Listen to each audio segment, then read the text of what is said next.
أنا لست صوفيا أطوف بقبة،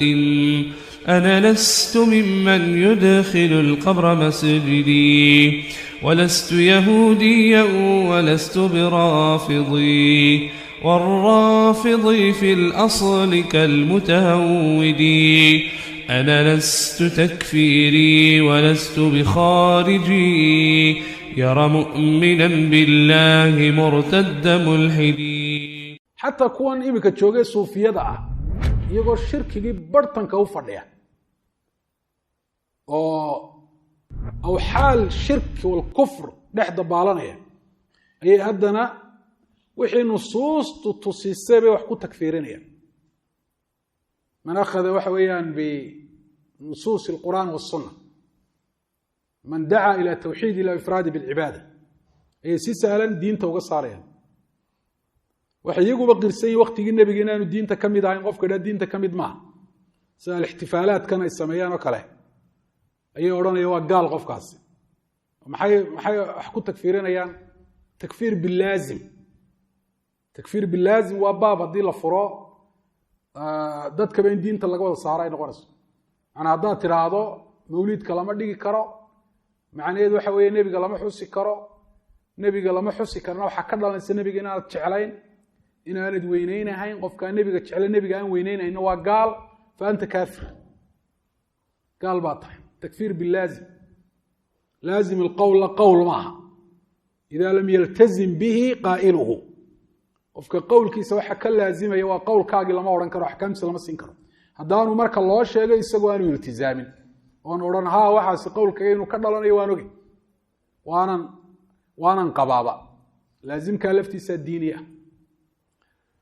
إلهي سبحانه وتعالى حكمتي سي نعمتي صح كميدا نمان كلا راضو صوفيا المشركين تا waxay in farabadan lahaayeen oo dacwo tawxiid ay ku dacaydeeneen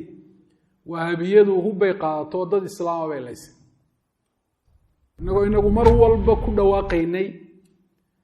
in dadka islaamka dhigooda la xalaashado ama la daadiyo bigeeyr xaq inaanay banaanin عد أرنتها سمي السنة ولو كان من أهل التوحيد بها النقضي يكون إنكريني إلهي بفشلي قرعيل بإلهي كفشلي وهو بايقاتين ويدقالمين ولي واحد لقيا وكوان كلا يقوى الشيء يعني ضدك مسلمين تعالى دقالمين جهادك كواب ترصده سيدا خالدان ضدك مسلمين تعالى إنه يقول لهايان ضدك الله دقالمين وادد قالوا دينتي إلهي باني أقولينه diinta la isku xukumay ka soo horjeedaano waxyaabada inay taawiilaad u sameeysanayeen laakiin kuwan hatta lam yaatu bi taawiil hatta taawiil lama iman waa xukumun xukumka looga qayb gali waay oo loogu dari waay intaasay u dagaalameen oo dad muslimiina ay u laayeen oo dhiigooda waxa weeyaan u daadiyeen maanta ka dambow ma oran karaan وهابية وحلايس حتى كوا وحلايين لقوا يردلي يقوم يردين كرام ويفعلوا أخص من فعله كوا فعل كودي متكسي وصيا كدرا وكحن أي السميين وهذا من حكمة الله ونعمته على أهل التوحيد إن ذلك التوحيد كالدق عالمي شرك يكون باقي إلهي سبحانه وتعالى والسيدة سيوف الشليي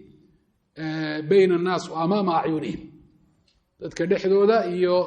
indhahooda oo haya qaal nabiga kaleey salaatu wasalaam la yazaalu lisaanuka ratban min dhikri ma doonaysa acmaash wanaagsan dhameeyay ku fudaato faral iyo sunnada ma doonaysa xumaanta naftaada inaad ka reebto aad ka goysaay ku fudaato arabkaaga xuska ilaahay ka qoyanaado ana kun mukthira min dhikrillah waxaad noqotaa qof farabadinaya ilaahay subhanahu wa ta'ala xuskiisa asallallahu al-azim rabbul arsh al-azim an yu'inana jami'an ala islahi anfusina wa an yaghfir lana wa li abaina wa ummahatina وللمسلمين والمسلمات وصلى الله على نبينا محمد وعلى آله وصحبه وسلم تسليما كثيرا.